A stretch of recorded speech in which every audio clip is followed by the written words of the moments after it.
pode levantar a tua mão e glorificar ao Senhor nesta noite, amém? Você pode levantar a tua mão e adorar ao Senhor e bendizer a Ele. Diga glória, glória, glória a Deus. Você pode levantar a tua mão e adorar ao Senhor neste lugar. Diga glória, levante a tua mão e adore ao Senhor. Isso, que você venha glorificar e exaltar ao nome daquele que é digno, daquele que vive, daquele que reina. Você está aqui nessa noite, amado, em gratidão, porque você reconhece que sem o Senhor você não seria salvo, sem o Senhor não haveria libertação, sem o Senhor não haveria quebra de maldições, sem o Senhor não haveria vida. Então levanta a tua mão para o céu, abra a tua boca e comece a adorar, abre a tua boca e comece a glorificar, comece a bendizer ao nome deste que é digno de receber toda a honra, toda a glória e todo o louvor, porque era para ser eu, era para ser você, mas foi Ele que morreu no nosso lugar. Aleluias! Obrigado, Senhor. Obrigado, Senhor, por esta troca. Obrigado, Senhor. Era para ser eu, era para ser nós. Para terminar, adore ao Senhor. Levante a tua mão e adore a Ele. Levante a tua mão. Você pode fazer essa declaração. Faça essa declaração para o céu nesta noite. Diga: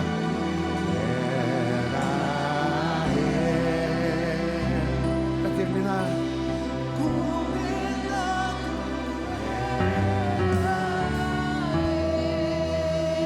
você pode aplaudir bem forte a Jesus nesta noite.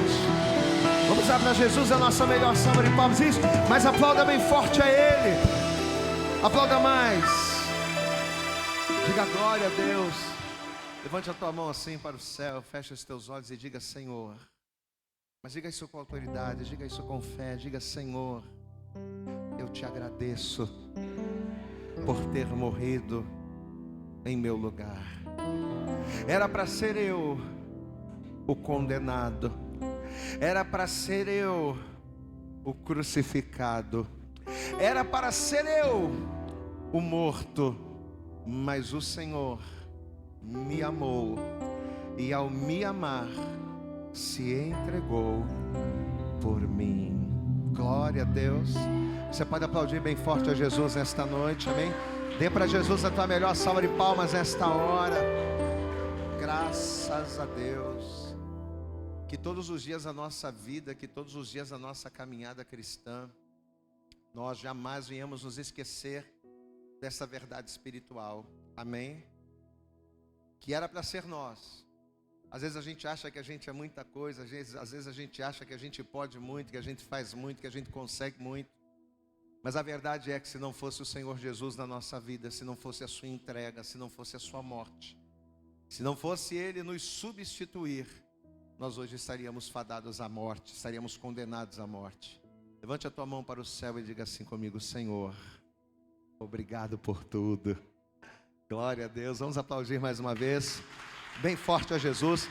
Eu queria pedir para você cumprimenta essa pessoa bonita que está aí do seu lado. Dê a paz do Senhor Jesus para esse irmão, para essa irmã, para essa pessoa que está à tua direita. Mas dá um sorriso bonito para eles. Dá um sorriso bonito para ele, dá um sorriso bonito para ela. Dê a paz do Senhor aí para essa pessoa. Mas sai do teu lugar mesmo, cumprimenta aí, ó. Não fica sem cumprimentar não, cumprimenta todo mundo aí. Dá a paz do Senhor aí para essa pessoa. Diz para meu irmão, como é bom ter você aqui nessa noite. Que maravilha poder louvar a Deus com você. Olha só, rapaz, que euforia. Quem está feliz com Jesus aí, diga glória a Deus. Estou sentindo que vocês estão animados hoje, hein? Amém? Graças a Deus, glória a Deus. Aí assim que você terminar de cumprimentar essa pessoa, retorne para o seu lugar, amém? Isso, retorne para o seu lugar. Deixa eu fazer uma pergunta, você crê que Deus nessa noite trouxe você aqui para falar com você? A pessoa ainda está cumprimentando, ainda está no efeito ainda, né? Olha para cá, olha para cá. Você crê que o Senhor trouxe você aqui para falar contigo? Quem crê? Amém? Eu costumo dizer isso e é uma verdade espiritual. Sempre que nós temos a oportunidade de estarmos na igreja, sempre que nós temos a oportunidade de estarmos na casa de Deus, é claro que a gente se alegra, não é? A gente se alegra com os nossos irmãos, a gente sorri para eles, a gente dá aquele abraço apertado, a gente se confraterniza. Mas O motivo pelo qual o Senhor nos traz a este lugar, além, é claro, de nós falarmos uns com os outros, termos comunhão uns com os outros, a razão pela qual o Senhor nos traz a este lugar é falar conosco, é nos ministrar, é nos ensinar a como andar segundo a sua vontade. Porque o maior erro do homem, olha aqui para mim, presta atenção, o maior erro do homem é ele querer servir a Deus do seu próprio jeito. O maior erro do homem é ele querer fazer as coisas de Deus segundo a sua própria maneira. Então, justamente para nós não cairmos neste erro, e caindo nesse erro, não vivermos uma vida de retaliações, uma vida de perdas. Às vezes as pessoas se questionam, né? Pastor, por que as coisas não dão certo na minha vida? Eu estou na igreja, eu sirvo a Deus, mas por que a minha vida não anda? Por que as coisas não acontecem? Porque apesar de você estar na igreja, muitas das vezes, você quer fazer as coisas não do jeito de Deus, mas do seu jeito. E eu posso estar na igreja, eu posso até mesmo fazer a obra, mas se eu não faço a vontade de Deus do jeito de Deus, mesmo estando na igreja eu vou sofrer. Então, quando o Senhor nos traz à sua casa, qual é a razão dele nos trazer aqui? É nós nos confraternizarmos como irmãos e a gente ter esta comunhão, mas também, acima de tudo, ouvirmos a palavra, para que venhamos servir a Deus do jeito de Deus, para que venhamos fazer as coisas segundo a vontade, segundo a maneira do Senhor. E cada vez que a gente tem a oportunidade de estar aqui, Deus ele sempre tem uma palavra preparada, e eu acredito muito que mesmo depois dessa chuvarada que deu no dia de hoje, você ainda está aqui. Eu glorifico a Deus pela tua vida, amém? Eu glorifico a Deus que mesmo de barco, né, mesmo nadando, você conseguiu chegar aqui. Eu glorifico a Deus por isso, amém? Mas eu também creio que se você está aqui, é porque a palavra que o Senhor preparou para nós, esta palavra também é para você, amém? Se você está aqui, se Deus permitiu que você estivesse aqui, é porque eu e você, é porque nós precisamos ouvir aquilo que hoje Deus tem preparado para nós. Então aproveite que você está de pé, pegue por favor a Bíblia, pegue a palavra de Deus, amém? Eu gostaria que você abrisse comigo em Números, no capítulo de número 9, enquanto você encontra aqui, eu quero cumprimentar você que nos acompanha pela internet. Deus abençoe poderosamente a sua vida. Se você ainda não é inscrito no canal, se inscreva agora, já está aí, né? Já está ali o sinozinho lá, já está ali o botão de inscrição. Já aperta esse botãozinho, se inscreva, ative as notificações, para que todos os conteúdos que a gente preparar, que a gente colocar aqui na rede, colocarmos aqui no canal, você venha ter acesso. E é claro, para que a palavra venha edificar o teu coração, amém? E Deus venha falar poderosamente com você aí, enquanto Ele vai falar conosco aqui. Números, no capítulo de número 9, um dos textos que eu gosto muito e que fala muito acerca de algo importante para a igreja, de algo importante para os servos de Deus, para nós como igreja, que é seguirmos a nuvem, né, que é seguirmos a direção de Deus. E em cima dessa palavra, Deus ele tem uma direção, uma revelação muito boa para nós. Números capítulo 9, quem encontrou, dá glória a Deus aí. Lembrando que você tem liberdade para dar glória a Deus, você está autorizado a dar glória a Deus. Dá glória a Deus aí, aleluia. Amém, dá glória a Deus e aleluia. Ó, você pode sorrir também, não precisa ficar com essa cara carrancuda não. Vamos dar um sorriso para Jesus aí. E olha o sorriso a Fátima chega a abrir um sorriso assim bonito. Glória a Deus, Fátima. Fátima, Vilma, glória a Deus. Vamos lá. Números capítulo 9. Vamos ver o que a palavra vai nos dizer aqui a partir do verso 17. A partir de agora, só glória a Deus e aleluia. Procure não conversar, procure não andar, procure não se distrair. Vamos lá.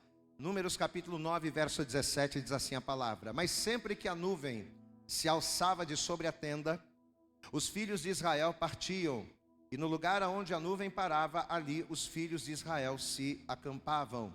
Segundo a ordem do Senhor, os filhos de Israel partiam. Segundo a ordem do Senhor, se acampavam todos os dias em que a nuvem parava sobre o tabernáculo, ficavam acampados. E quando a nuvem se detinha muitos dias sobre o tabernáculo, então os filhos de Israel cumpriam a ordem do Senhor e não partiam. E quando a nuvem ficava poucos dias sobre o tabernáculo, segundo a ordem do Senhor, se alojavam, e segundo a ordem do Senhor partiam. Porém, outras vezes, a nuvem ficava desde a tarde até a manhã, e quando ela se alçava pela manhã, então partiam. Quer de dia, quer de noite, alçando-se a nuvem, partiam.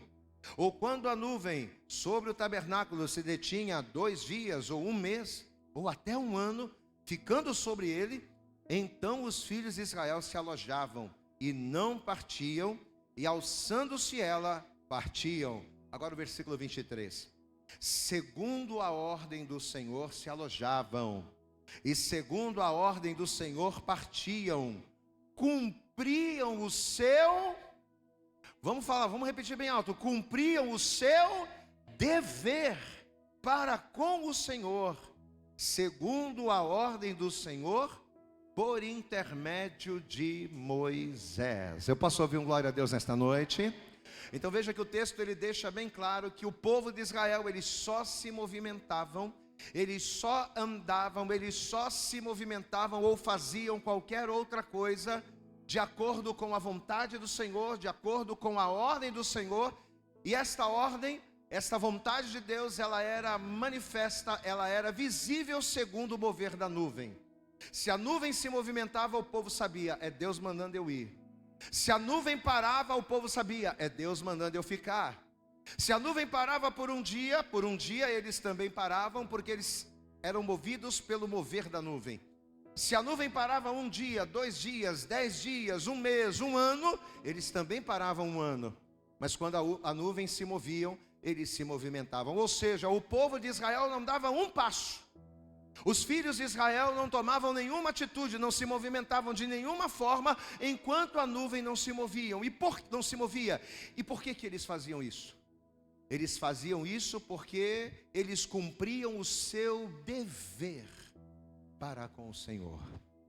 Você sabia que como servo, como servas do Senhor, nós temos um dever para com Deus? A gente fala muito acerca da liberdade com que Cristo nos libertou. A gente fala muito acerca da libertação e da bênção. Agora eu entreguei a minha vida para Jesus, eu sou livre. Sim, você é livre, nós somos chamados para a liberdade. O Senhor, Ele nos tirou do império das trevas e nos trouxe para o reino do Filho do seu amor, a fim de que eu e você gozássemos de uma libertação. Diga glória a Deus. Levanta a tua mão para você e diga, eu sou livre no Senhor. Levante a tua mão, levante a tua voz e diga, eu sou livre no Senhor. Mas o fato de sermos livres no Senhor, o fato de sermos livres em Deus, não significa que não temos um dever a cumprir. O problema é que muitas das vezes as pessoas, elas confundem a liberdade com que Cristo me libertou com o dever que eu tenho ou não tenho que cumprir. Eu tenho um dever para com Deus, eu tenho uma responsabilidade para com Deus. Os filhos de Israel acompanhavam a nuvem, se moviam conforme a nuvem, paravam de acordo com a nuvem. Por quê? Porque eles tinham o reconhecimento, eles tinham o entendimento de que por alguma razão eles tinham um dever a cumprir para com o Senhor. E é este dever que tem que nos fazer encarar uma chuva como essa, por exemplo. Você pode dar glória a Deus aí? É este dever que tem que nos fazer persistir, que tem que nos fazer avançar, que tem que nos fazer perseverar, independente das nossas limitações ou independente das nossas dificuldades. Eu quero ler mais uma vez, já para a gente começar. Estamos em Números capítulo 9, somente o verso 23, diz assim: segundo a ordem do Senhor se alojavam, e segundo a ordem do Senhor partiam. Diga comigo bem alto, igreja, cumpriam. Repitam comigo bem alto, bem forte, vamos lá, diga, cumpriam o seu dever para com o Senhor, segundo a ordem do Senhor, por intermédio de Moisés. Eles cumpriam o seu dever. Por que eles obedeciam? Porque eles cumpriam o seu. Por que eles seguiam a nuvem? Porque eles cumpriam o seu. Por que eles paravam quando Deus mandava? E por que eles andavam quando Deus mandava? Porque eles cumpriam o seu. Por que você está aqui nesta noite com as mãos levantadas e adorando ao Senhor? Porque você está cumprindo o seu. Diga glória a Deus, amém? Você crê que essa palavra vai falar com você? Então estenda a mão aqui para frente, feche os olhos e comece a orar. Senhor, nosso Deus e Senhor, nosso Pai Todo-Poderoso, Pai querido, Deus amado, louvamos o Teu nome, Te engrandecemos, Te adoramos nessa noite, através de cada cântico, através de cada louvor. Mas agora, Senhor, é momento de sermos direcionados e instruídos pela Tua palavra. Então, em nome de Jesus, que a partir deste momento, que nenhum bloqueio, que nenhuma barreira, que nenhum impedimento ou obstáculo venha atrapalhar esta pessoa de receber a instrução, a direção do céu que o Senhor tem para as nossas vidas. Por isso eu te peço, joga por terra agora todos os impedimentos e barreiras, tudo aquilo que tentar bloquear ou se opor à tua palavra, que os nossos ouvidos estejam abertos para ouvir, o nosso coração receptivo para receber a semente, e que a nossa mente esteja aberta para entendermos e colocarmos em prática tudo aquilo que vamos aprender. Fala conosco nesta noite, rica, tremenda e poderosamente é o que nós te pedimos com toda a nossa fé, e desde já te agradecemos. Fala conosco neste lugar, em nome de Jesus. Você pode dizer glória a Deus? Vamos aplaudir então bem forte a Jesus, vamos dar para Jesus, é isso? Mas pode ser melhor, vamos lá, abre a tua boca, diga glória, glória, glória a Deus. Vamos aplaudir, glorificar. Senhor, fala com a gente nesse lugar. Aleluias. Por favor, sente-se no teu lugar, e a partir de agora, como a gente sempre costuma falar, como a gente sempre costuma dizer, procure não conversar, procure não se distrair, procure não ter conversas paralelas. Olhe para cá e preste atenção no pastor. Uma vez que Israel, ao sair do Egito, uma vez que Israel se rendeu a Deus, reconhecendo que Deus não somente era o seu Senhor, como o seu Salvador, uma vez que Israel reconhecia que não havia outro Deus a não ser o Senhor, o Deus de Israel, Israel ele passou a ter uma responsabilidade. Uma vez que Israel reconheceu o Senhor como seu Deus, Israel passou a ter uma obrigação moral. E eu quero que você guarde isso, porque é esta a palavra. Uma vez que Israel reconheceu, Deus é o meu Senhor, o Senhor é o meu Deus, a partir do momento em que houve da parte do povo de Israel este reconhecimento, a partir dali, o povo de Israel passou a ter uma dívida moral de obedecer ao Senhor. Porém, essa obediência, ao contrário daquilo que muitas pessoas podem pensar, não era para que o ego de Deus fosse inflado. Muitas pessoas acham que o fato de Deus requerer do homem obediência é porque Deus precisa da nossa obediência, ou porque o ego de Deus precisa ser inflado pela minha obediência. Não, mas vamos entender uma coisa: a obediência, ela não beneficia o orientador. A obediência, ela beneficia o orientado. Você pode dar glória a Deus aí? Eu vou repetir mais uma vez, porque acho que você não entendeu. A obediência, ela não beneficia ao orientador. A obediência beneficia aquele que é orientado, aquele que é instruído a obedecer. As regras, elas não beneficiam quem impõe as regras, mas as regras, elas têm o poder de beneficiar aquela pessoa que cumpre a regra. Quem é beneficiado quando você segue uma regra? É você mesmo. Você é privado de errar, você é privado de se frustrar, você é privado de tomar atitudes que possam te colocar em perigo, quando você ouve a instrução, quando você obedece às regras. Quando eu digo para o meu filho tem 3 anos de idade, mas quando eu digo para o meu filho, filho, não faz isso, filho, papai não quer que você faça isso, você está proibido de fazer isso. Quando eu falo isso para o meu filho, mas eu falo isso não é porque eu quero mandar na vida dele, não é porque eu não quero que ele viva, não é porque eu não quero que, não é porque eu quero dominá-lo, não. Mas quando eu falo para o meu filho não faz isso, meu filho, você está proibido de fazer isso. Quando eu dou essa palavra, quando eu falo isso, o que eu quero? Eu não quero punir o meu filho, mas na verdade eu quero protegê-lo. Por quê? Porque as regras, elas não são para punir aquela pessoa que está recebendo. As regras de um orientador não são para punir o orientado, ou para governar o orientado, não. Mas as regras, elas servem para quê? Os limites, eles não são para punir, mas eles são para proteger. Diga comigo, todas as regras, orientações, limites, são para me proteger. Guarde essa frase: todo princípio quebrado, toda regra quebrada, toda lei desobedecida, todo limite ultrapassado vai nos expor a perigos desnecessários. Amém, amados? Sempre quando eu quebro um princípio espiritual, sempre quando eu quebro uma regra, sempre quando eu desobedeço uma lei, sempre quando eu ultrapasso os limites delimitados para mim, consequentemente, a partir daquele momento em diante, eu vou estar me expondo a perigos desnecessários. Eu vou te dar um exemplo básico acerca disso. Todo mundo sabe aqui, não precisa ser motorista para conhecer o sinal de trânsito. Quando o sinal está no verde, o sinal verde serve para quê, igreja? Vamos participar. Sinal verde serve para quê? Sinal amarelo serve para quê? Serve para quê? Atenção, e o sinal vermelho serve para quê? Parar. Então vamos lá. Verde, siga. Vamos lá, verde. Amarelo. Vermelho. Vamos fazer melhor, vai. Verde. Amarelo. Vermelho. Pare. Não precisa ser motorista para entender que no verde você segue, que no amarelo você fica com atenção e no vermelho você para. Essas regras, elas não são para beneficiar aqueles que a criaram, não. Essas regras, elas servem para beneficiar a quem? A mim e a você. Glória a Deus, amados. Porque se eu passar no verde, eu vou estar dentro da lei, eu vou estar na obediência. E todas as vezes que eu cumpro a lei e estou em obediência, eu sou beneficiado, eu sou abençoado. Mas se eu sigo no vermelho, sabendo que o vermelho é para eu parar, o que isso significa? Que a partir do momento em que eu passo o sinal vermelho, eu estou me expondo a perigos desnecessários. Eu posso até muito bem seguir no sinal vermelho e não acontecer nada. Eu posso não ser multado, eu posso não atropelar alguém, eu posso não provocar um acidente, pode tudo ter dado certo, mas eu estou assumindo o risco.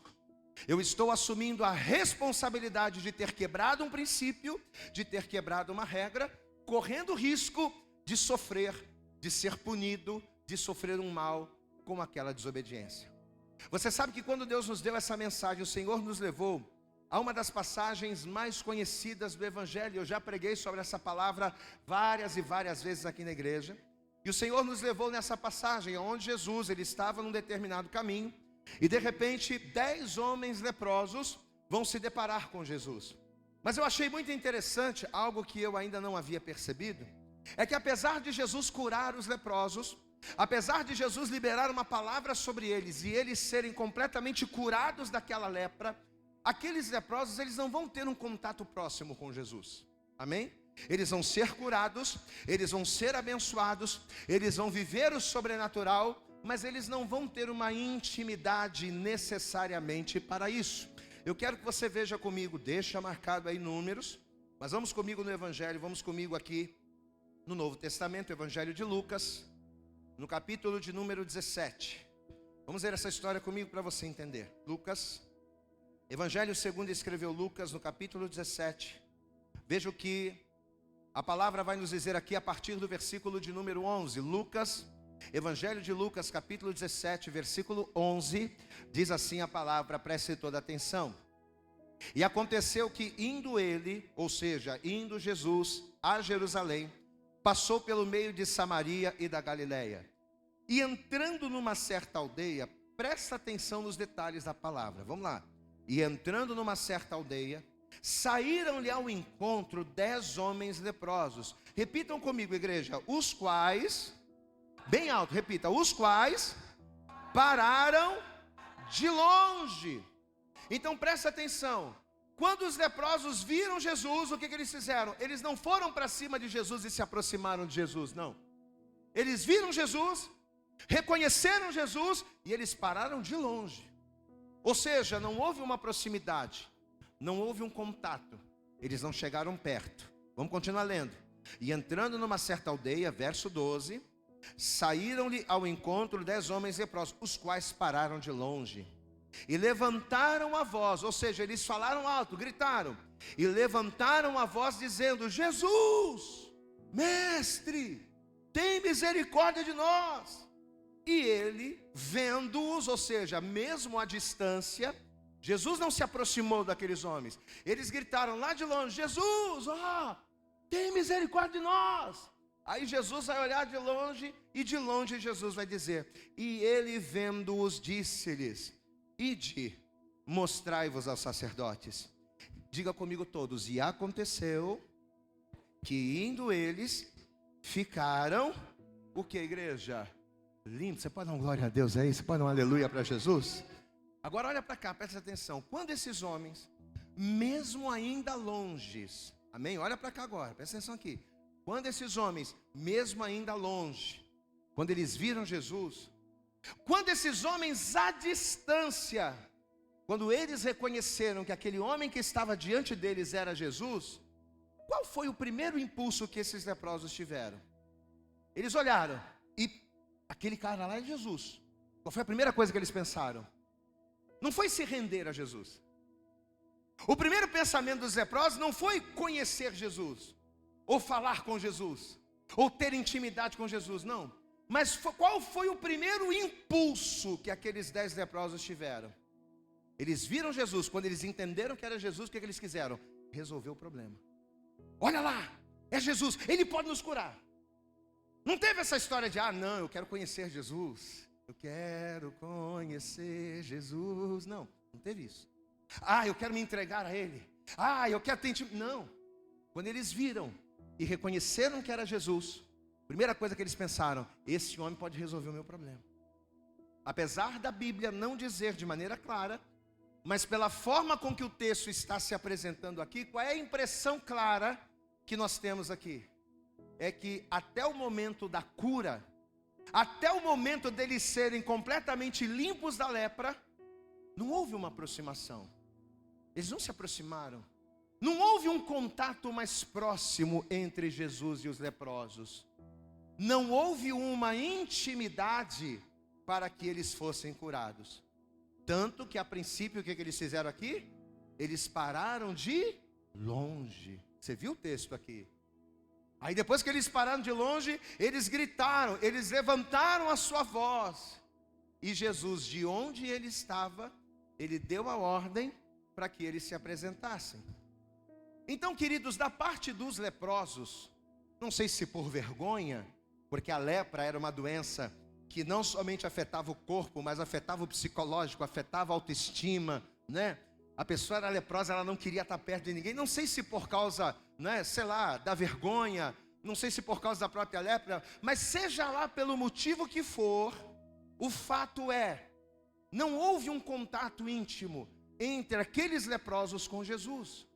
Eles contaram o problema de longe, eles receberam uma instrução de longe, eles obedeceram a palavra que eles receberam e foram. Porém, o que a Bíblia diz? Que indo eles, obedecendo a palavra, o que aconteceu? Eles ficaram limpos. O que isso nos mostra? Que apesar de num primeiro momento, o medo, a timidez, a vergonha, apesar de num primeiro momento ter impedido aqueles homens de ter um contato com Jesus, a partir do momento que eles olharam e que eles perceberam que estavam curados, a partir do momento que eles olharam e perceberam, opa, peraí, Jesus mandou a gente ir, a gente foi e agora estamos limpos. Você concorda comigo que não havia mais motivo para eles não se aproximarem? Sim ou não, igreja? Peraí, agora eu estou curado, agora é diferente. Eu fiquei de longe, eu não quis contato, eu não quis estar perto, porque sabe como é que é, leproso, essa doença é contagiosa, ninguém quer chegar perto, vai que eu sou apedrejado. Porque naquela época acontecia isso. O camarada era leproso, se ele chegasse perto de alguém que não tinha lepra, a pessoa que não tinha lepra pegava a pedra e tacava nele, como um cachorro, sai daqui. Então a pessoa ficava receosa de se aproximar de alguém. Só que a partir do momento, presta atenção, a partir do momento em que eles perceberam que estavam curados, não tinha mais por que eles não se aproximarem. Não tinha mais motivo para eles não buscarem um contato. Não havia mais nada que os impedisse de voltar e agradecer. Eles poderiam ter, volta comigo, diga comigo, eles poderiam ter voltado. Diga comigo, eles poderiam ter vindo. Só que você conhece a história. Apesar dos 10 terem sido libertos, apesar dos 10 terem sido curados, apesar dos 10 terem sido restaurados, apenas um único leproso, ao perceber que estava curado, apenas um voltou para agradecer. E isso indignou Jesus. Queridos, ao meditar nisso, você sabe o que eu percebi? Que mesmo de uma forma implícita, mesmo de uma forma encoberta, houve um motivo muito forte para que aqueles 9 leprosos não voltassem para Jesus. A princípio a gente olha e pensa, poxa, mas que ingratidão, né? Por que eles não voltaram? Tudo bem, antes eles estavam com a lepra, mas e depois? Por que eles não voltaram para agradecer? Por que eles não voltaram para ser gratos? A gente pensa, poxa, mas houve um motivo muito forte. E sabe qual foi o motivo que fez com que aqueles homens não voltassem para Jesus? A satisfação da conquista acima da consciência do dever. Posso ouvir um glória a Deus aqui? Você sabe por que eles não voltaram? Pela satisfação da conquista.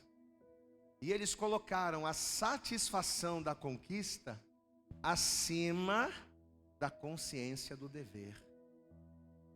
Eles não voltaram, sabe por quê? Porque quando eles olharam a pele restaurada, quando eles olharam as feridas cicatrizadas, quando eles olharam os corpos curados, o que eles pensaram nas possibilidades? Olha aqui, eu estou curado, agora a minha vida vai ser diferente, agora eu vou poder fazer isso, agora eu vou poder fazer aquilo, agora eu vou poder sair, agora eu vou poder aproveitar.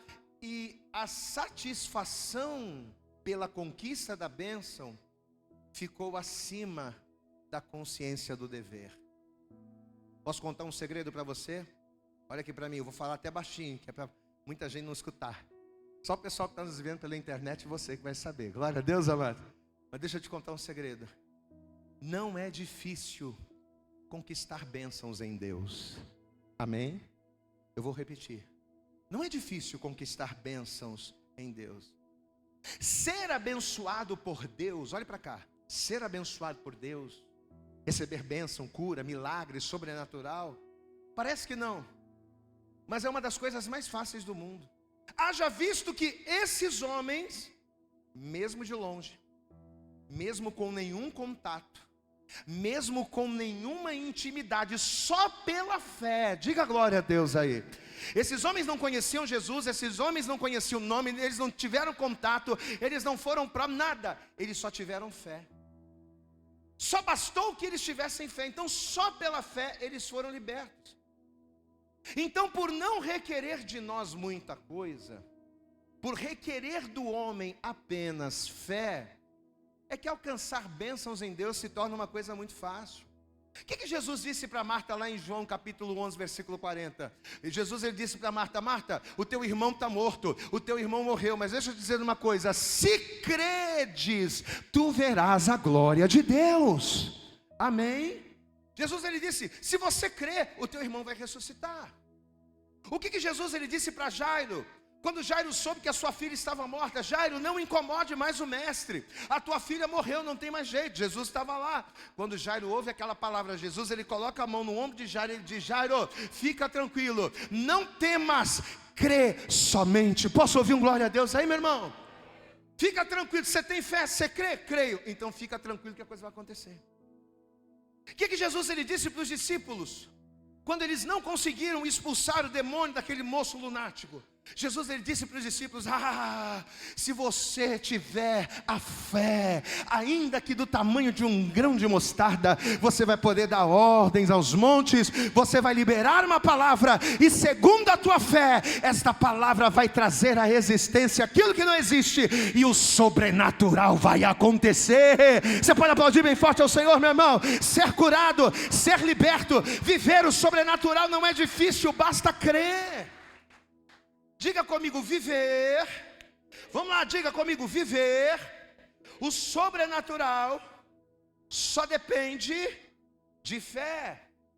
Por esses textos aqui, isso fica muito fácil. Não é difícil ser curado, ser liberto, ser abençoado, ter a vida restaurada, receber bênção financeira. Basta crer. Só que o que o Espírito Santo nos mostrou, gente? Que o difícil, e agora eu quero que você abra os teus ouvidos, eu quero que você abra o teu coração e receba essa palavra. Difícil não é ser abençoado. Difícil é depois de ser abençoado voltar para agradecer.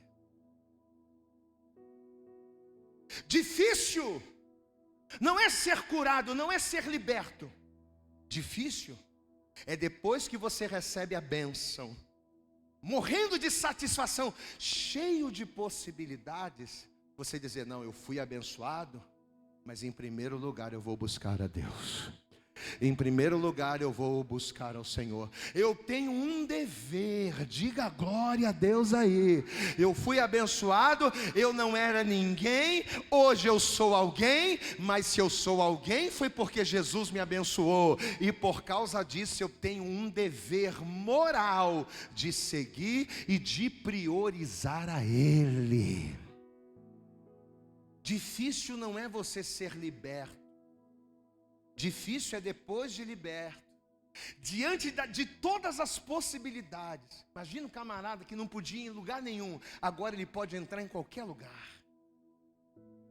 Imagina aquele camarada que antes não podia trabalhar, vivia de mendigo porque era um doente, agora ele poderia trabalhar no que ele quisesse, porque agora ele está curado. Olha quantas possibilidades. De uma hora para outra ele não só foi curado, de uma hora para outra o mundo se abriu para ele. Difícil não é você ser curado, difícil é diante de tudo que você pode fazer, por meio daquilo que você recebeu, você deixar tudo de lado e colocar Jesus em primeiro lugar. Queridos, e quando Deus abriu o meu entendimento para essa verdade, quando o Senhor nos fez entender, quando o Senhor nos deu essa direção, eu pude compreender o porquê de Jesus ter ficado tão indignado pelos 9 que não voltaram.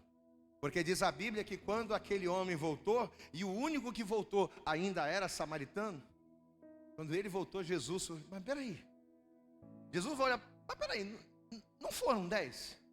Sim, Senhor, foram 10 leprosos. Mas ora, se foram 10 que eram leprosos, e se os 10 foram curados, puxa vida, por que só você voltou para agradecer? A Bíblia diz que Jesus ficou indignado com aquilo.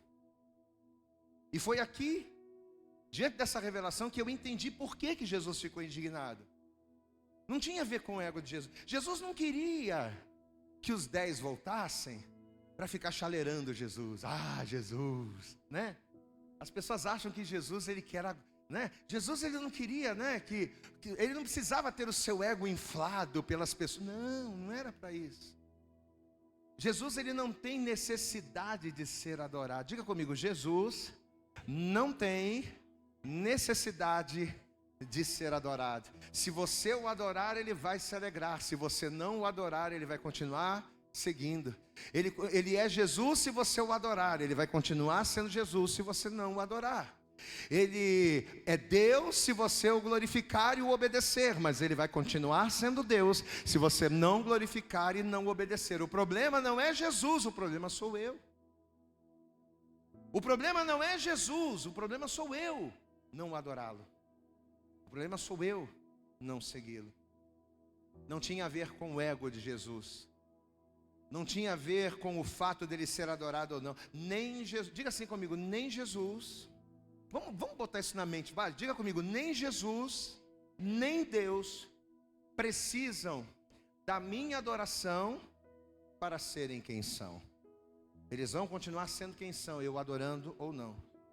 Só que por que Jesus se entristeceu, gente? Porque Jesus viu o quanto o ser humano é capaz de perder o foco diante das conquistas. Foi isso que entristeceu Jesus. Jesus ficou triste, sabe por quê? Como que o ser humano é tão ingrato a ponto de porque recebeu uma bênção, de porque recebeu um milagre, de porque recebeu algo, ele simplesmente perde o foco e se deixa levar. Jesus, ele se entristeceu em ver o quanto o ser humano é capaz de perder o foco diante das possibilidades e diante das realizações. Quando o camarada não é ninguém, ele está todo dia na igreja. Quando o camarada está lá no fundo do poço, ele está todo dia no círculo de oração, ele está todo dia na intercessão. Se a igreja tem culto 5 vezes na semana, ele está nos 5 cultos. Se tem culto de manhã e à noite, ele vai nos 2 horários, ele ouve a mesma palavra, ele ora, ele jejua, ele vai. Quando ele está no fundo do poço, que ele não tem nada a perder, ele se lança. Mas basta Jesus mover uma palha para ele. Basta Jesus abrir uma portinha para ele. Basta Jesus liberar uma bençãozinha para ele, que isso é o suficiente para para ele se esquecer do seu dever. Jesus, ele se entristeceu porque ele viu o quanto bênçãos na vida de algumas pessoas podem ser prejudiciais. Eu nunca pensei que eu ia dizer isso, mas é uma realidade. Para muita gente, ser abençoado é prejudicial. Eu nunca pensei que eu ia dizer isso, mas amado, tem gente que infelizmente não pode ser abençoado. Tem gente que não pode ser abençoado. Tem gente que não pode viver o sobrenatural. Tem gente que tem que ter aquela vida difícil, porque a partir do momento que ela consegue alguma coisa, ela vira as costas para Deus. Quantas e quantas pessoas que diziam para Deus: ah, Senhor, eu já ouvi muito isso. Ah, Senhor, o meu sonho é eu me casar. Ah, mas eu queria tanto ter um marido, eu queria tanto ter uma esposa, eu queria tanto estar na igreja com a minha família. Ah, eu quero muito me casar, meu sonho é me casar. Sabe por quê, pastor? Para que eu e a minha casa venhamos servir ao Senhor. Aí a pessoa busca, ora, jejua, sobe monte, vai lá, faz um monte de coisa. A pessoa é fiel até que ela casa. Depois que casa, meu irmão, ah, pastor, agora está difícil ir na igreja, pastor, porque agora eu sou um homem casado, né? Ah, pastor, como está difícil estar na igreja, pastor, porque agora eu tenho que cuidar de casa, eu tenho que cuidar de comida. Mas vem cá, mas quando você tinha um sonho de casar, você não sabia que aquilo que você estava pedindo iria exigir de você mais? O problema é que a gente se esquece que aquilo que a gente pede vai gerar responsabilidades. Então, se você tem maturidade para pedir aquilo que você quer, você também precisa ter responsabilidade para, depois de receber, poder administrar e colocar cada coisa em seu lugar. Espera aí, eu não sou casado, Deus é o primeiro na minha vida, mas quando eu me casar, Deus tem que continuar sendo o primeiro na minha vida. Amém, amado? Mas quantas e quantas pessoas, depois que recebe a bênção, ah, pastor, aí usa a bênção de Deus como motivo para não buscar Ele. Orou para Deus abençoar. Orou, encheu a paciência de Deus. Eu quero casar, abençoa, abre a porta. Aí Deus vai lá e dá o casamento. Aí a pessoa usa o casamento que Deus deu e que ela pediu. Como, ah, pastor, agora está difícil. Estou tendo que trabalhar. Mas e daí? Você queria se casar? Você não pediu a bênção? Agora você tem que ter maturidade para administrar isso aí. Só que diante das possibilidades, a pessoa se esquece do seu dever para com o Senhor. Diga glória a Deus, né? Quantas e quantas pessoas dizem: ah, Senhor, quando eu me aposentar. Já ouvi muito isso também. É mais de 20 anos de pastoreando a igreja, mas ah, pastor, quando eu me aposentar, o meu negócio próprio, eu vou abrir um negócio próprio para eu ser patrão, e eu vou só buscar Deus. Quero não saber de nada, pastor. Ah, porque hoje, pastor, eu sou oprimido, porque o patrão quer que eu entre tal hora, só sai tal hora. Então eu estou orando: Deus, me dá o meu negócio próprio, porque quando eu tiver o meu negócio próprio, a minha vida vai ser só para Deus. Aí Deus dá um negócio. Ah, e aí, meu irmão? Não, rapaz, está difícil, rapaz, agora não estou tendo tempo, estou tendo que trabalhar, faço isso, faço aquilo outro. Ué, mas vem cá, mas Deus não era só. Por que Deus era a tua prioridade antes e agora não é mais? O que mudou? Perdeu a consciência do dever. Amém, amado? Ah, Deus, me dá um carro. Ah, Senhor, se o Senhor me der um carro, Senhor, ah, esse carro vai ser para fazer a tua obra. Ah, se o Senhor me der esse carro e eu não andar mais a pé, eu só vou para a igreja, eu só vou abençoar, eu só vou fazer, eu só vou acontecer. A pessoa vai e compra o carro. Primeira coisa que ela faz, ela usa o carro para ir passear e ela se esquece de Deus. Amém, amados? Aí, diante de tudo isso, você sabe qual é a conclusão que eu chego? Na verdade, não é a bênção que nos afasta de Deus. O problema não está na bênção. O problema está no nosso foco. O problema está... A pastora Bárbara pregou uma palavra aqui na quinta-feira e é verdade. O problema está nas motivações do nosso coração. A pessoa diz que ela quer um carro para buscar a Deus, mas a motivação dela não é essa. A pessoa diz que ela quer casar para ter uma família que sirva a Deus, mas a motivação não é essa. É só um pano de fundo, um enfeite. Mas o problema está na motivação. No Evangelho de Mateus, no capítulo 6, no versículo 21, a Bíblia diz que onde estiver o vosso tesouro. O que representa o meu tesouro? Diga assim comigo, o meu tesouro. Vamos lá, participa comigo, diga, o meu tesouro é o meu foco. O meu tesouro é o que é importante para mim. Jesus diz o quê? Que aonde estiver o meu tesouro, aonde estiver o meu foco, ali estará o meu coração.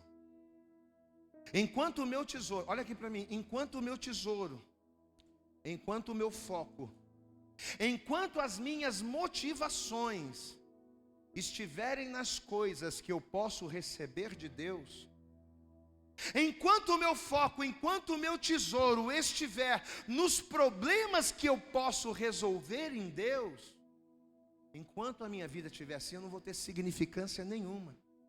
Eu vou ser sempre aquele crente inconstante.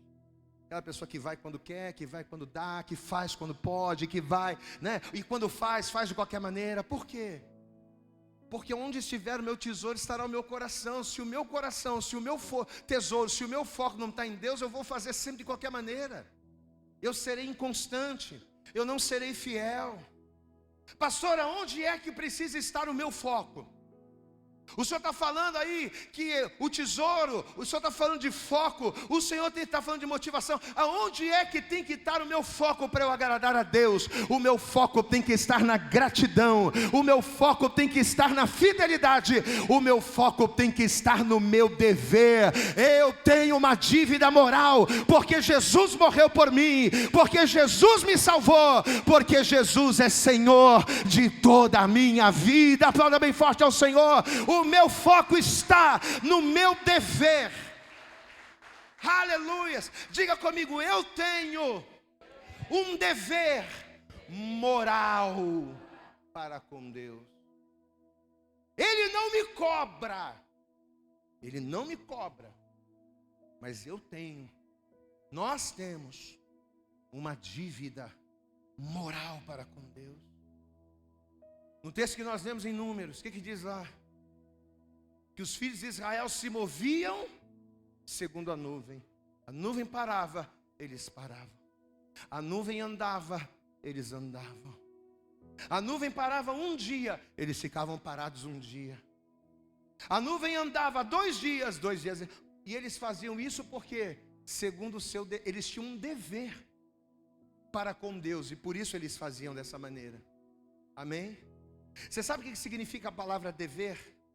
A palavra dever significa ter de pagar. Então o que é você ter um dever? É você ter de pagar. A palavra dever significa ter uma dívida. Um soldado que cumpre o seu dever, ele cumpre o seu dever por quê? Porque ele entende que ele tem uma dívida para com a sociedade. Ele foi formado no quartel, ele foi formado pela sua pátria, então ele passa a ter um dever com as suas instituições, ele passa a ter um dever para com a sua pátria, ele passa a ter uma dívida de gratidão, e por isso ele cumpre o seu dever todos os dias. Israel cumpria o seu dever, por quê? Porque se não fosse Israel, eles não sairiam do Egito. Se não fosse Jesus, ou melhor, se não fosse Deus, eles não sairiam do Egito. Se não fosse Deus, eles não venceriam Faraó. Se não fosse Deus, eles não seriam libertos. Então por isso que eles cumpriam o seu dever obedecendo. Diga glória a Deus. A mesma coisa tem que acontecer com você. A mesma coisa tem que acontecer comigo. A mesma coisa tem que acontecer com a gente. Qual é o agradecimento? Qual é a dívida que nós temos hoje que nos torna devedores? Qual é a dívida? A salvação. Amém? A dívida, olha aqui para mim. A dívida que me faz devedor é a salvação. A gente sabe que em Efésios, o que a Bíblia diz? E pela graça sois salvos por meio da fé. Isso não vem de vós, é dom de Deus. A Bíblia nos afirma que pela graça nós somos salvos. A Bíblia nos afirma que a salvação é de graça, mas implicitamente, nas entrelinhas, a salvação nos cobra um valor. Glória a Deus, amados.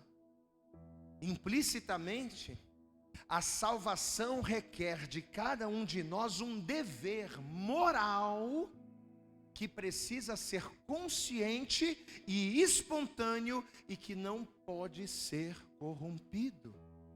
Eu sei que a salvação é de graça, mas Jesus morreu por mim. Eu sei que a salvação é de graça, mas não é de graça porque era de graça. Ela é de graça porque ela se tornou de graça. E ela se tornou de graça porque alguém pagou. E se alguém pagou, alguém sofreu. E se alguém sofreu, eu sou grato a esse alguém. Diga glória a Deus. Você está entendendo, meu querido? Era essa a espontaneidade que fazia o povo seguir a nuvem. Não era à toa que quando a nuvem parava, eles paravam. Não era à toa quando a nuvem andava, eles andavam. Não, eles andavam e paravam. Por quê? Porque eles sabiam, se não fosse Deus, a gente estava lá no Egito ainda. Se não fosse Deus, se não fosse o Senhor, a gente ainda estava sendo escravo. Então eles tinham a consciência. Era essa espontaneidade que fazia o povo de Israel seguir a nuvem. Era essa a espontaneidade que Jesus esperou dos leprosos. Por que Jesus ficou indignado? Porque Jesus esperava, peraí, eu sei que eu não cobrei nada. Eu não cobrei nada, foi de graça. Mas eu esperava que eles tivessem a consciência. Não, peraí, ele liberou uma palavra. Eu estava condenado à morte. Eu não seria ninguém se não fosse a palavra dele, se não fosse a direção dele, se não fosse ele ter parado e ter falado comigo, eu continuaria da mesma forma. Não, peraí, eu vou voltar, eu vou fazer, eu vou ser fiel. Amém, amado? Foi essa espontaneidade que Jesus esperava dos leprosos. E é essa mesma espontaneidade, essa mesma consciência que Deus espera de mim e que Deus espera de você. Você pode fazer da sua vida o que você quiser. Você pode, sim ou não? Pode. Tudo me é lícito. Mas o quê? E por que nem tudo convém? Todas as coisas me são lícitas, mas nem todas me convêm. Ora, se todas são lícitas, por que nem todas me convêm? Porque a gente tem um dever moral. Diga glória a Deus aí, meu irmão. Será que essa revelação não está mexendo com você? Será que essa palavra não está falando com você, meu irmão? Eu posso fazer, mas eu não vou fazer porque eu tenho uma dívida com alguém. Eu tenho uma dívida com aquele que me tirou das drogas. Eu tenho uma dívida com aquele que me tirou da cachaça. Eu tenho uma dívida com aquele que me tirou da cocaína, que me tirou da maconha. Eu tenho uma dívida com aquele que me resgatou da morte. Eu tenho uma dívida com aquele que já tem preparado um lugar nas mansões celestiais, e que quando a trombeta soar, vai me levar para morar na glória. Aplauda bem forte ao Senhor. Eu tenho uma dívida de salvação. Aleluias. Por mais que bênçãos muito desejadas, por mais que conquistas muito esperadas tentem nos seduzir, querendo nos fazer priorizar outras coisas, né?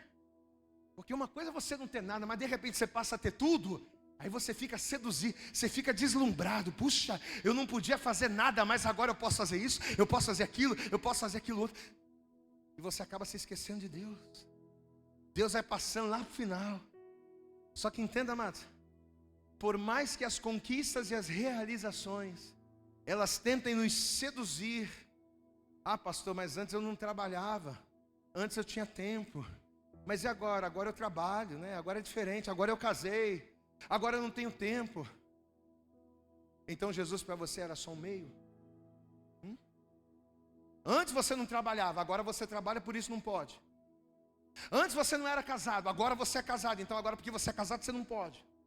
Antes você não tinha condição, agora você tem condição, e por você ter condição não pode. Então Jesus era o que para você? Era só um meio? Era só uma forma de resolver o problema? É isso. Agora que resolveu o problema, acabou. Por mais que bênçãos, realizações e conquistas tentem nos seduzir, é o foco no dever implícito. Diga glória a Deus. Repita essa frase comigo: foco no dever implícito. É um dever que ele não me cobra, é um dever que ele não requer, mas é um dever que ele espera que eu cumpra. Amém? É o foco no dever implícito. É eu lembrar: caramba, Jesus morreu por mim. Eu estou querendo trocar o meu carro novo por Jesus que morreu por mim. Eu estou querendo trocar a minha casa nova. Eu estou querendo trocar o meu conforto. Eu estou querendo trocar, aquilo que eu conquistei por Jesus que me libertou. Não posso. É o foco nesse dever que tem que nos fazer não só seguir a nuvem, mas acima de tudo, preferir a nuvem. Glória a Deus. Olha aqui para mim. Deus não quer que você só siga a nuvem. Deus quer que você prefira a nuvem. A nuvem vai seguir, vai andar. Deus não quer que você só ande quando a nuvem andar. Deus não quer só que a gente pare quando a nuvem parar. Deus quer que a gente deseje andar ou parar segundo o que a nuvem, segundo o que Deus determinar. Amém, amado? Diga comigo: não basta apenas seguir a nuvem, eu tenho que querer a nuvem. Um dia desses eu ouvi um pastor fazendo um comentário romanceado, em cima dessa mesma passagem aqui, de Números no capítulo 9. Ele falou assim, numa espécie de parábolas, E aí esse pastor, ele fez uma reflexão. E nessa reflexão ele dizia o seguinte: que a razão pela qual o Senhor instituiu as tendas, porque Deus mandava que o povo morasse, habitasse em tendas.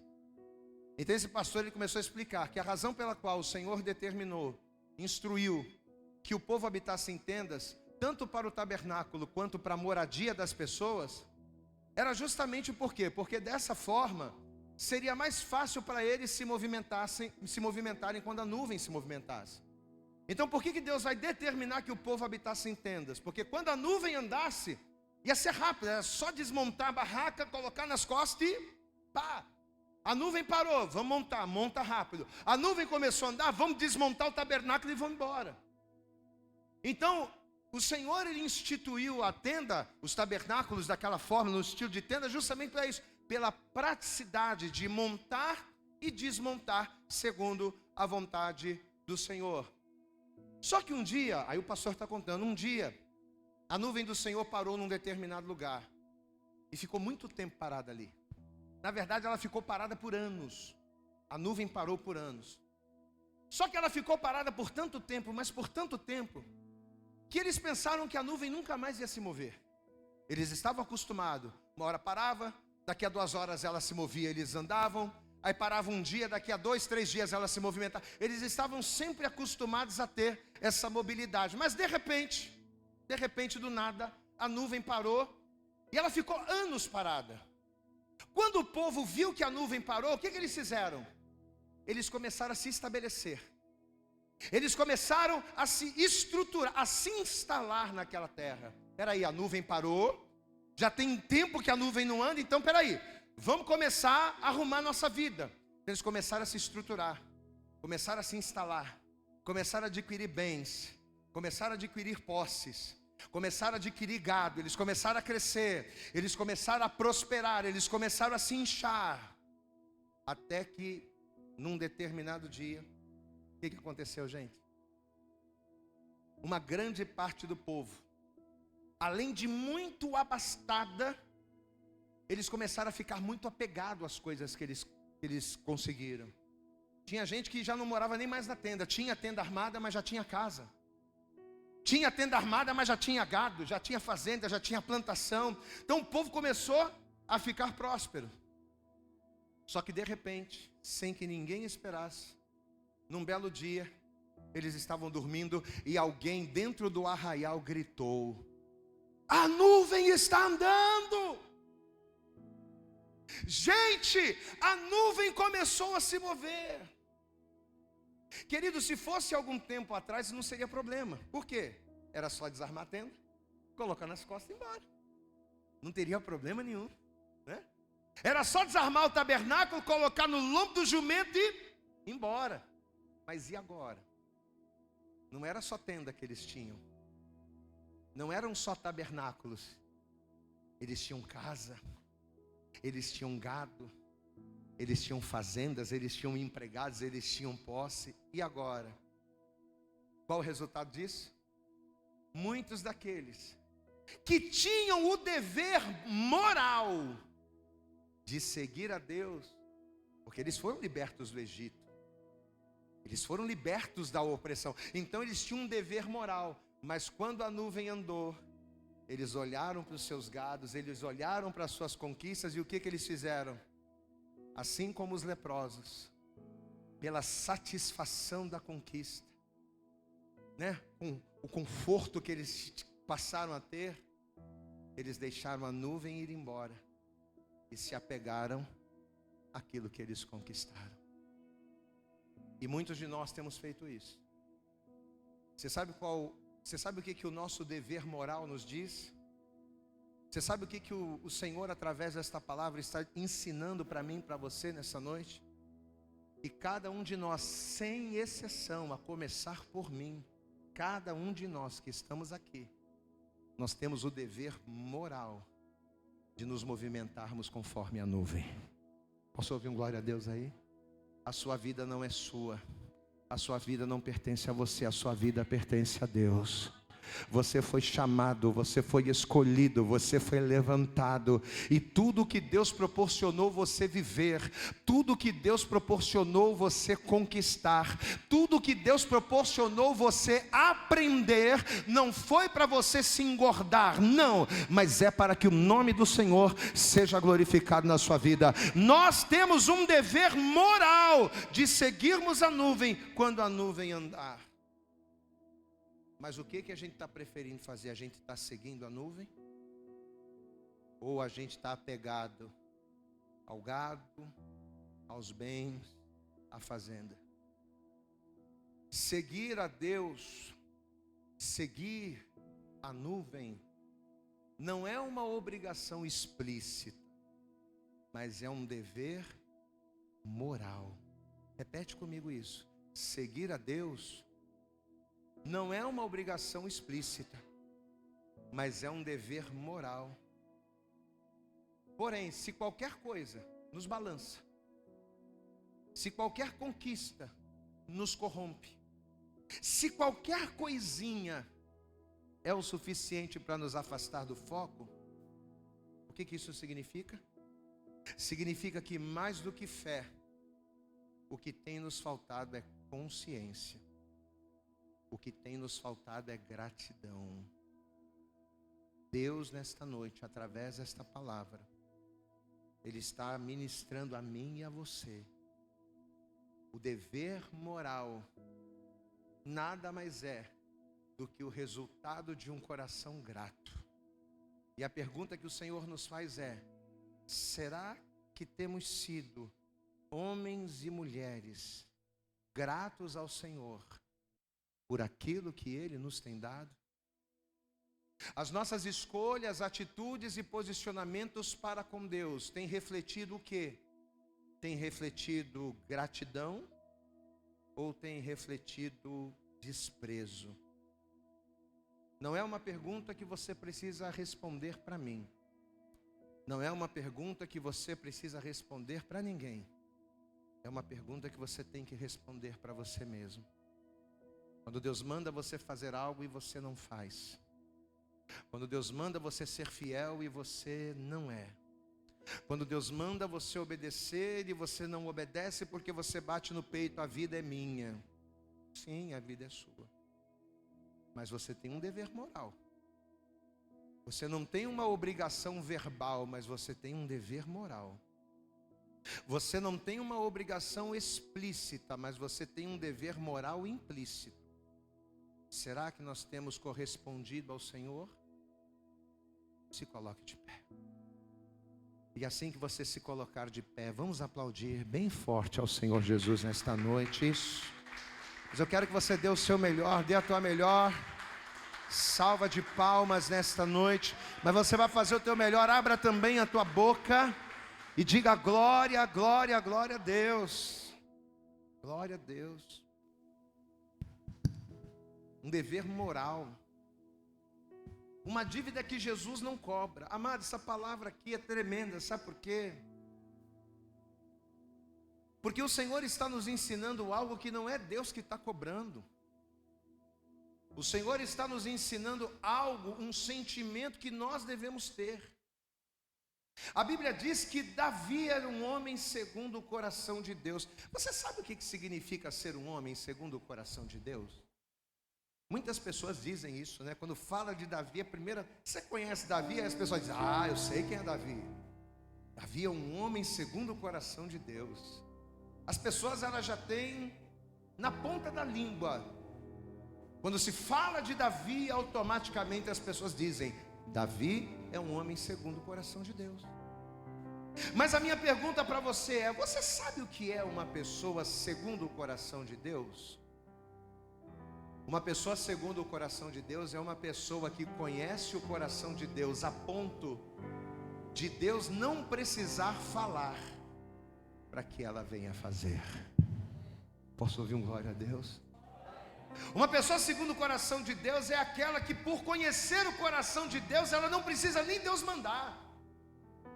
Ela faz a coisa antes que Deus mande, porque ela conhece a vontade de Deus. Espera aí, eu não preciso que Deus me mande fazer isso. Eu não preciso que Deus me mande orar. Eu não preciso que Deus me mande santificar. Eu não preciso que Deus me mande ser dizimista. Eu não preciso que Deus me mande amar. Eu não preciso que Deus me mande ser fiel, que Deus me mande ir na igreja. Eu não preciso, por quê? Porque por eu ser alguém segundo o coração de Deus, eu conheço o coração de Deus antes de Deus ter que me mandar alguma coisa. Davi era um homem tão quebrantado, que quando ele errava, ele já sabia qual era o procedimento, ele já ia, e ele já se quebrantava da maneira que agradava a Deus, por isso Deus o perdoava. Os pecados de Davi, olha aqui para mim, os pecados de Davi foram infinitamente maiores do que os pecados de Saul.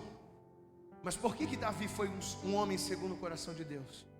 Porque todas as vezes em que ele pecava, ele já sabia por qual caminho seguir para alcançar a misericórdia e o perdão do Deus Todo-Poderoso. Diga glória a Deus, meu querido. E nesta noite, o Senhor está nos falando, nos ensinando algo que somente os homens e mulheres segundo o coração de Deus é que tem a capacidade de fazer, que tem a capacidade de desenvolver. O Senhor não te manda, mas nós temos uma dívida moral, um dever moral de fazermos a sua vontade e o colocarmos em primeiro lugar. Buscai primeiro o reino de Deus e a sua justiça, e todas as demais coisas te serão acrescentadas. Diga glória a Deus. Eu quero pedir a você, por favor, curve a sua cabeça. Você vai fechar os teus olhos, e a partir desse momento você não vai olhar para o lado, você não vai olhar para o outro. Amado, na verdade, sabe o que eu quero que você faça? Eu quero que, ao fechar os teus olhos carnais, você comece a abrir os teus olhos espirituais e olhar para você mesmo. Que tipo de cristão você tem sido? Que tipo de crente você tem sido? Que tipo de servo de Deus você tem sido ao longo desses anos para com Deus? Você tem sido aquela pessoa que tem ali se colocado, que tem entendido que tem um dever? Ou você acha que é uma escolha sua simplesmente fazer o que quer? Ah, pastor, eu venho à igreja, mas eu sei que eu venho à igreja porque eu quero. Ah, pastor, eu venho ao culto, eu sou dizimista, eu faço a obra porque eu quero. Meu irmão, existe algo muito além do que aquilo que você acha. Existe algo muito além acerca daquilo que você faz. É você entender, amado querido, é você compreender que mais do que uma simples vontade de fazer, você tem uma responsabilidade de atender e de cumprir os propósitos do Senhor na tua vida. Então você vai colocar a tua mão sobre o teu coração agora, você vai curvar a sua cabeça, você vai fechar os teus olhos e você vai começar a orar ao Senhor. Isso, comece a abrir a tua boca e comece a falar com Deus agora. Comece a dizer para Ele: Senhor, quantas e quantas as vezes eu tenho deixado de cumprir o meu dever moral, de te servir em primeiro lugar, de te buscar em primeiro lugar, de fazer a tua vontade em primeiro lugar, e muitas das vezes a minha vontade tem estado à frente da tua. Meu irmão, comece a abrir a tua boca e comece a falar com Deus agora. Você não depende do pastor, você não depende de mim, você já recebeu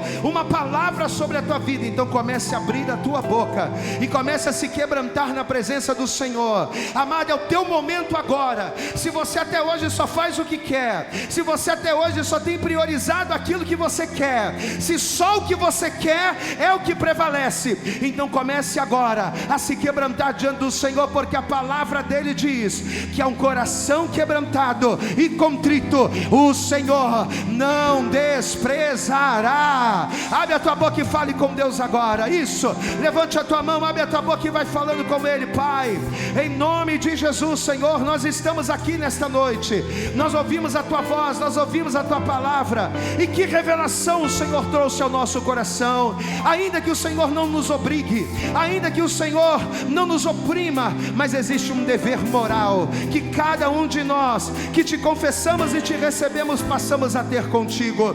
Um dever moral que nos impele, que nos move a fazer a tua vontade, a colocar o Senhor como primeiro em nossas vidas. Então, em nome de Jesus, ó Pai, em nome de Jesus, Senhor, toma a vida de cada filho, toma a vida de cada filha nas tuas mãos. Essa pessoa que está aqui na igreja, essa pessoa que nos ouve pela internet, esse teu filho, essa tua filha que até hoje não teve essa consciência deste dever moral, mas que hoje, ó Pai, ouvindo a tua palavra, permitindo a palavra entrar, essa pessoa tem sido lavada pela tua palavra. Oh Senhor, o Senhor diz lá em João: vós já sois limpos pela palavra que vos tenho mandado. Meu irmão, levante a tua mão, abre a tua boca e deixa o Senhor te limpar nesta noite. Comece a abrir a tua boca e comece a glorificar a Deus. Comece a abrir a tua boca e comece a orar ao Senhor e dizer: Senhor, a partir de hoje eu quero assumir o meu dever moral, eu quero assumir a minha responsabilidade de estar na tua presença, de colocar o Senhor em primeiro lugar. Eu tenho um dever moral, e este dever moral é o que tem que me seguir, é o que tem que me direcionar, é o que tem que me motivar. Em nome de Jesus, Senhor, toma nossas vidas em tuas mãos esta noite.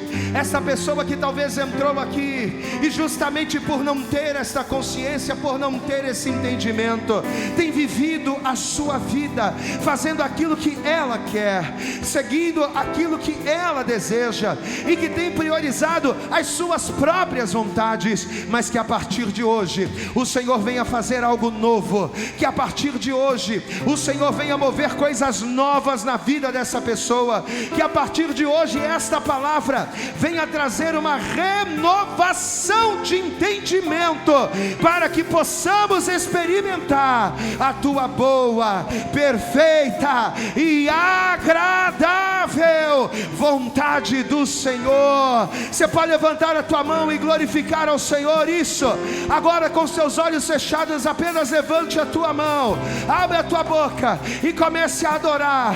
Abre a tua boca e comece a glorificar, e comece a exaltar ao Senhor nesta hora. Louve a Ele, adore a Ele neste lugar. Aleluias. Ele abriu mão. Você pode louvar ao Senhor.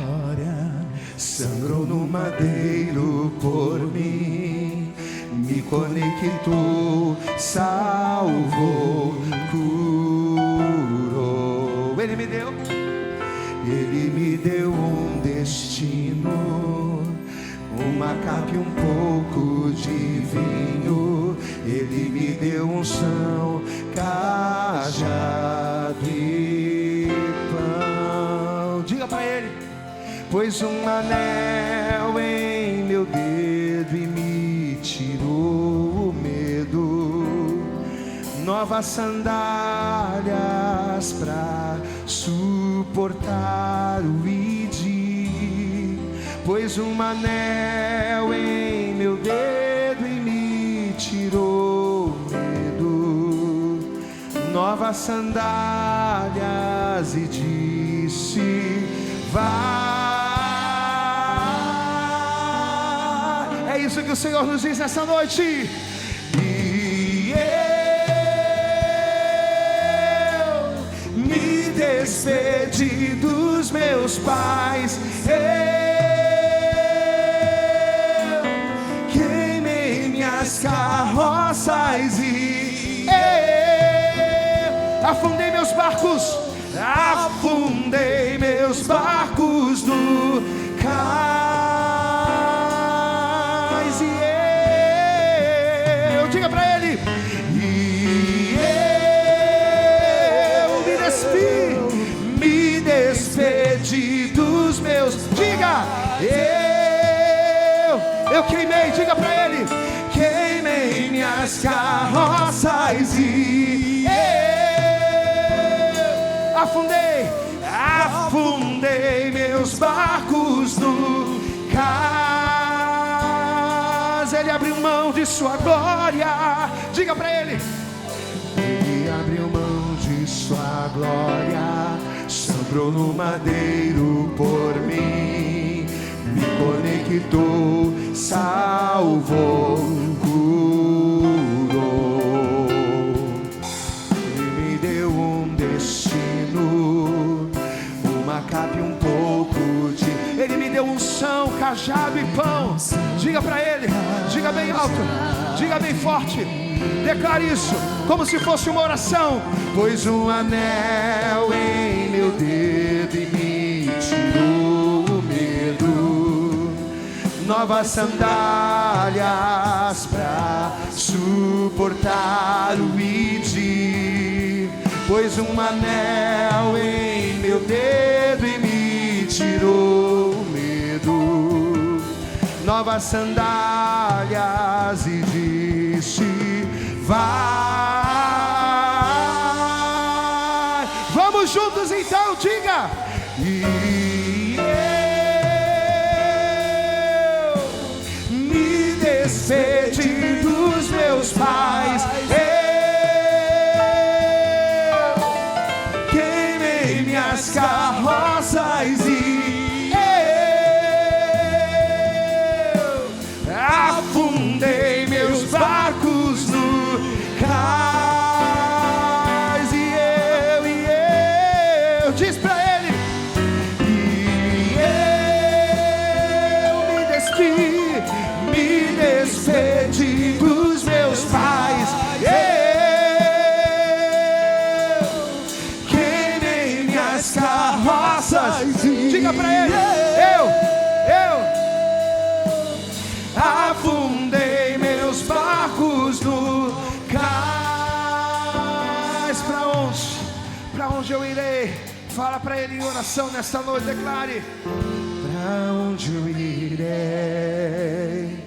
se eu não tenho pra onde voltar? Só tenho você, Deus, palavras de vida eterna. Pra onde eu irei, se eu não tenho pra onde voltar? Só tenho você. Vamos aumentar? Vamos dizer isso pro Senhor? Diga pra ele, pra onde? Pra onde eu irei, se eu não tenho pra onde voltar? Só tenho você, Deus, palavras de vida eternas. Pra onde eu irei,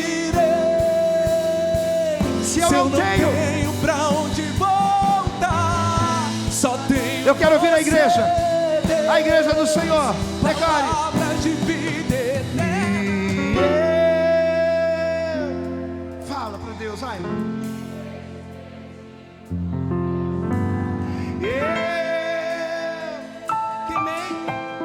Queimei minhas carroças e... É isso que o Senhor espera de nós. Afundei meus barcos. Vamos cantar suave, suave, mãozinha no coração. Diz para o Senhor. E eu me despedi dos meus pais. Queimei minhas carroças e eu afundei por uma consciência moral, por um dever moral. Não é porque o Senhor está mandando, não é porque eu sou obrigado, não é porque é um fardo para mim, não, é porque eu entendo que o caminho de Deus é melhor, é porque eu entendo que os propósitos do Senhor são maiores, é porque eu entendo que os caminhos de Deus são maiores do que os meus caminhos, meu irmão. É por isso. Aleluia. E eu, diga mais uma vez para terminar. E eu me despedi dos meus pais. Eu queimei minhas carroças e afundei meus barcos no cais. Para onde? Como um coral. Canta bonito para Jesus. Para onde eu irei? Para onde eu irei? Se eu não tenho para onde voltar, nós só temos Ele. Palavras de vida eterna, para onde eu irei? Se eu não tenho para onde voltar, só tenho você, Deus. Palavras de... Para terminar, para onde eu irei? Se eu não tenho para onde voltar, só tenho você, Deus. Palavras de vida eterna. Vamos aplaudir bem forte a Jesus nesta noite. Nós vamos dar para Jesus o nosso melhor. Abre a tua boca, nada bem forte e diga glória a Deus. Diga glória a Deus. Levante a tua mão para o céu e diga assim comigo: não é por obrigação. Diga assim comigo: não pode ser por obrigação, mas é pela consciência de um dever moral, que para onde a nuvem for, eu irei também. Para onde o Senhor me mandar, e da forma com que o Senhor disser, eu vou ir e vou obedecer. Glória a Deus. Você toma posse desta palavra sobre a sua vida, em nome de Jesus, amém? Então vamos dar para Jesus a nossa melhor salva de palmas. Vamos fazer o melhor para Deus, amém? Eu já quero pedir a você, nesta noite, acredito que a palavra já falou com você tudo aquilo que você precisava ouvir, tudo aquilo que nós precisávamos ouvir. Agora é momento da gente ofertar. Pastor, eu sou obrigado a ofertar? Pastor, eu sou obrigado a ser um dizimista, a ser um ofertante? Eu sou obrigado a manter a obra do Senhor ou a adorar a Deus com a minha fidelidade nos dízimos e ofertas? Querido, naturalmente você não é obrigado a nada, você é livre. Levante a tua mão para o céu e diga: eu sou. Diga bem alto, diga: eu sou livre. Mas se você é um homem e uma mulher segundo o coração de Deus, E mais do que ser um homem e uma mulher segundo o coração de Deus, se você é alguém que se quebranta diante daquilo que Deus fala, se você é alguém que reconhece que tem uma dívida moral com Deus, um dever moral, mais uma vez eu cito o texto: eles paravam quando a nuvem parava, eles andavam quando a nuvem andava. Se ela ficasse 1, 2, 3 dias, ou uma semana, ou um mês, ou um ano, eles andavam ou paravam conforme a nuvem, por conta do seu dever. Eles reconheciam, era um reconhecimento. Se não fosse Deus, a gente estaria lá com o faraó ainda. Meu querido, se não fosse Deus, talvez muitos aqui estariam no botequim. Se não fosse Deus, talvez muitos aqui estariam, né, internados em um hospital em estado grave, ou talvez muitos aqui já teriam até mesmo morrido se não fosse Deus. Se não fosse Deus, talvez você não teria a família que você tem, a casa que você tem, o emprego que você tem, se não fosse Deus. Então quando você diz: pastor, eu tenho que ser dizimista, eu tenho que ser um ofertante, eu digo para você: não, você não é obrigado. Mas se você é alguém que tem o senso moral, se você é alguém que reconhece que tem com Deus uma dívida moral de gratidão, por reconhecer que você não seria nada se Deus não fosse na sua vida, nada alegra mais o coração de Deus do que você agir não por obrigação, mas agir por gratidão. Glória a Deus, amados. A fidelidade a Deus nada mais é do que uma forma de gratidão. É uma forma de você dizer sem falar. Ser um dizimista e um ofertante é uma maneira de você dizer sem falar. É você dizer sem falar para Deus: Senhor, muito obrigado. Tudo que eu tenho, tudo que eu sou, pertence ao Senhor. Amém? Então você que vai apresentar a Deus a tua fidelidade, levanta para o céu o teu melhor. Amém? Se você vai fazer, né, diretamente no Pix, já está aqui na tela. Você que nos acompanha pela internet, já está aí na tela para você. De onde você estiver, faça o teu melhor. Levanta para o céu a tua oferta, você que está aí no seu lugar. Você vai curvar a cabeça, você vai fechar os teus olhos e vamos orar. Pai, em nome de Jesus, te glorificamos, te exaltamos, porque, ó Deus, como é bom não sermos enganados, como é bom aprendermos, como é bom termos o entendimento daquilo que precisamos fazer para chegar até o teu coração. Muitas das vezes não vivemos o sobrenatural, porque não sabemos quais são os caminhos que devemos trilhar para alcançarmos o teu coração, para tocarmos ao Senhor. E conforme ouvimos a tua palavra, somos ministrados neles. Então, em nome de Jesus, Pai, te agradecemos por tudo aquilo que o Senhor tem nos dado nesta noite e te pedimos: abra as janelas dos céus e derrama a tua bênção recalcada, sacudida, transbordante sobre a vida de cada dizimista, de cada ofertante, de cada mantenedor da tua obra. Essa pessoa que faz para te adorar e ao mesmo tempo para que a tua obra continue firme. Abra as janelas dos céus, ó Deus, e abençoe poderosamente a cada um. É o que nós te pedimos e com fé te agradecemos, em nome de Jesus. A igreja diga amém. Jesus, sai do lugar, vem até aqui à frente, deposita aqui no coração a tua oferta. Vem louvando, vem adorando ao Senhor. Vamos louvar a Deus, vai. Eu te agradeço, Deus, por se lembrar de mim e pelo teu favor. Com palmas assim, ó. E o que me faz crescer, eu vivo pela fé e não vacilo. Eu não paro, eu não desisto. Eu sou de Deus, eu sou de Cristo.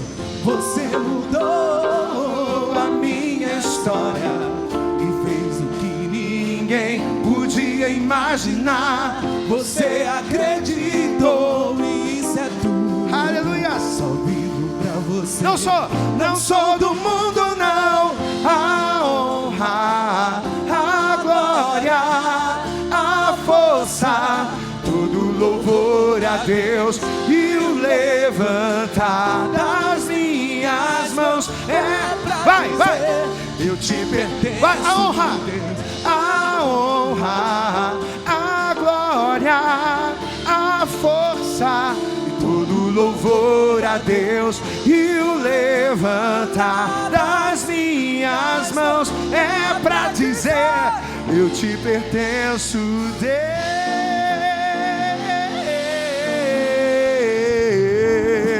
Vamos aplaudir. aplaudir bem forte a Jesus.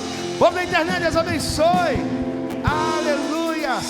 Quem está saindo daqui muito abençoado, mas só vai se for muito abençoado.